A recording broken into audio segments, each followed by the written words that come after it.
नमस्कार, मैं हूं Vivek Kumar, lecturer of civil engineering in government polytechnic college Sirohi. आज हम लोग जो टॉपिक डिस्कस करेंगे वो है न्यूटन्स लॉ ऑफ मोशंस। ठीक है, तो न्यूटन ने जो गति के नियम दिए थे उसमें सबसे पहला नियम है, if a body is at rest or moving at a constant speed in a straight line, it will remain at rest or keep moving in a straight line at constant speed unless it is acted upon by external force. इसका मतलब है कि यदि कोई वस्तु rest में या uniform speed के साथ एक स्ट्रेट लाइन में गति कर रही है तो वह वस्तु तब तक या तो रेस्ट में या यूनिफॉर्म स्पीड के साथ गति करेगी जब तक कि उस पर कोई बाह्य बल नहीं लगाया जाता। ठीक है, सपोज करो एक टेबल है, उस टेबल के ऊपर एक बुक पड़ी है। ठीक है, यदि आपको इस बुक की स्थिति चेंज करनी है तो आपको उस पर कोई एक्सटर्नल फोर्स लगाना होगा, और यदि सपोज करो इस बुक पर कोई एक्सटर्नल फोर्स F लगा रहे हो तो आफ्टर सम टाइम ये बुक यहाँ पर पहुँच जाएगी। ठीक है, तो इसकी स्थिति में जो चेंज हो रहा है वो किसके कारण हो रहा है? इस बाह्य बल के कारण। ठीक है,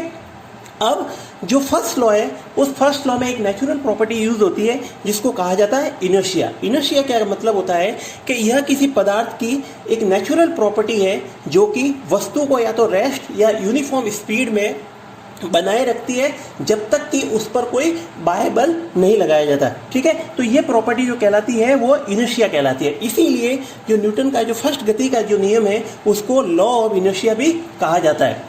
तो इसको समझने के लिए जो बेस्ट एग्जांपल है, सपोज करो कि एक ट्रेन या कोई बस है, वो एक स्पीड के साथ या यूनिफॉर्म स्पीड के साथ वो चल रही है। ठीक है, अब उसमें कोई एक यात्री बैठा हुआ है।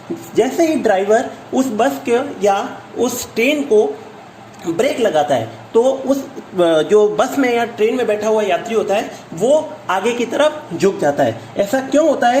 क्योंकि जब ट्रेन चल रही होती है या बस चल रही होती है तो साथ ही साथ उस यात्री की जो बॉडी होती है वो भी उसी स्पीड के साथ उसमें आगे की तरफ चलती रहती है। ठीक है, लेकिन जैसे ही ड्राइवर उस बस या ट्रेन के जो ब्रेक लगाता है तो बस और जो ट्रेन होती है वो रेस्ट अवस्था में आ जाती है, तो उसके साथ ही जो यात्री के जो पैर होते हैं वो रेस्ट के कंडीशन में आ जाती है, लेकिन उसके ऊपर वाली बॉडी मूवेबल होती है, इसीलिए वो यात्री होता है वो आगे की तरफ थोड़ा झुक जाता है। ठीक है, तो ये था फर्स्ट लॉ ऑफ मोशन।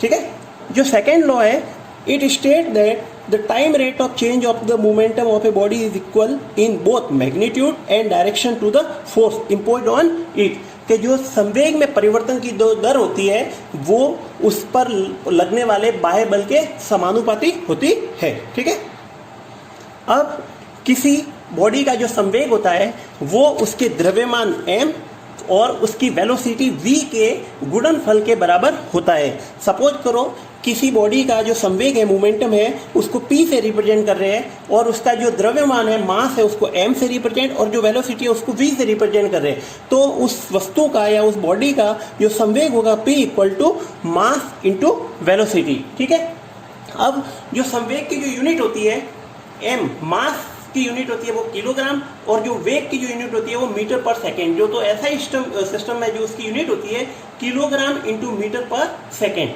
इसी तरह से उसकी दूसरी यूनिट होती है न्यूटन पर सेकेंड के द्वारा भी उसको रिप्रेजेंट, उसकी यूनिट को यूज किया जाता है। ठीक है, अब सपोज करो कि एक बॉडी है जिसकी इनिशियल वेलोसिटी है u, आफ्टर टाइम t उसकी वेलोसिटी हो जाती है v।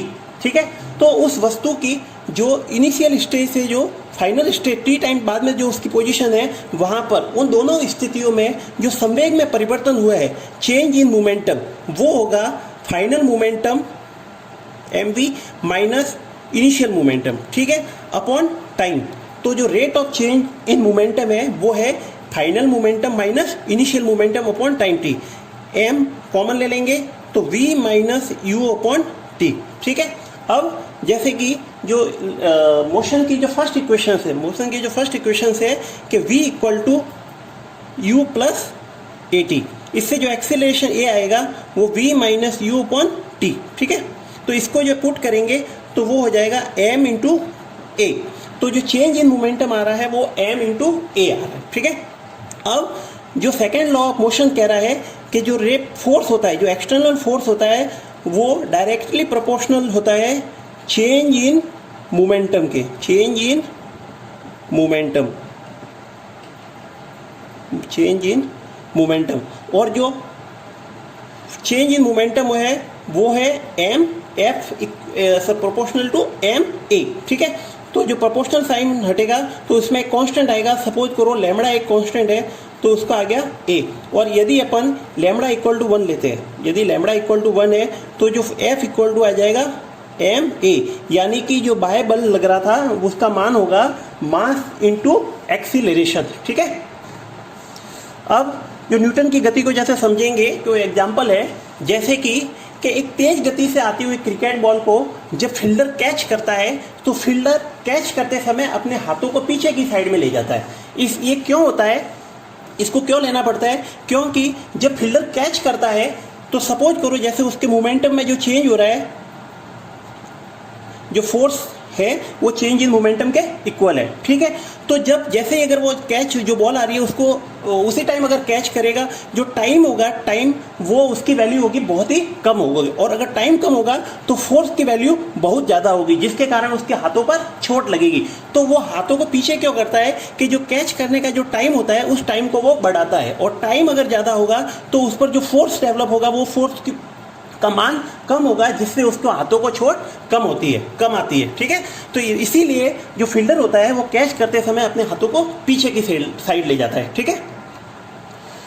अब जो थर्ड लॉ है कि whenever one object exert a force on another object, the second object exert an equal and opposite force on the first object. Suppose करो एक टेबल है, उस टेबल के ऊपर कोई ब्लॉक पड़ा हुआ है। अब इस ब्लॉक का जो वेट है उस वेट के कारण वो टेबल पर एक फोर्स लगाएगा, सपोज इसका वेट है mg, ठीक है। तो इस मास के कारण वो एक फोर्स लगाएगा जो डाउनवर्ड डायरेक्शन, तो जो टेबल होती है वो टेबल भी इस ब्लॉक के ऊपर एक फोर्स लगाती है जो कि रिएक्शन कहलाती है, जिसका मान होता है r, ठीक है। तो इसीलिए कहा गया है कि फॉर एवरी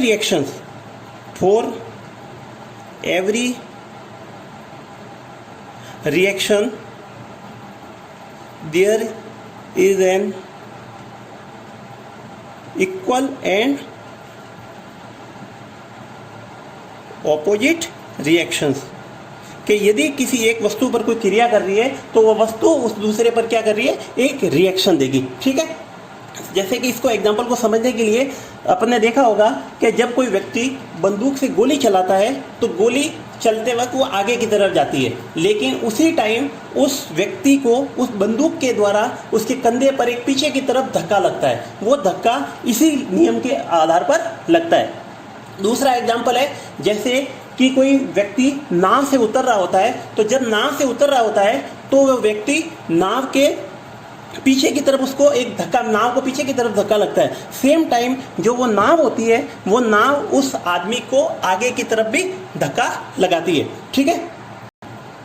तो इसी प्रकार अपने डेली रूटीन में अपने साथ ऐसी बहुत सारी घटनाएं घटित होती है जिसमें न्यूटन्स के गति के नियम फॉलो होते हैं, ठीक है। अब अपन जो नेक्स्ट क्लास में पढ़ेंगे कि जो न्यूटन्स की गति के जो नियम है उनके एप्लीकेशंस क्या है, ठीक है, उसको अपन नेक्स्ट क्लास में डिस्कस करेंगे। Thank you.